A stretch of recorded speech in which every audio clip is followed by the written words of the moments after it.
Okay, so git show progress controls whether git actions should show progress, and this pertains to a little bar that shows up here when you commit the change. So let's commit this change and take a look at a little blue thingy that will appear here.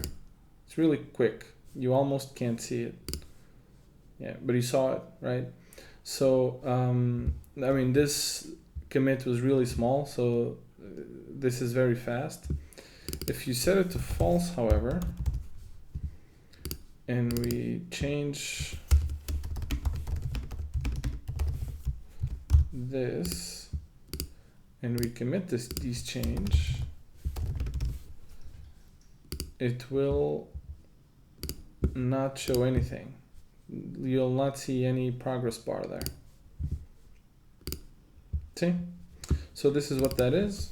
Actually enjoy seeing the progress, so I'm going to leave this one as true.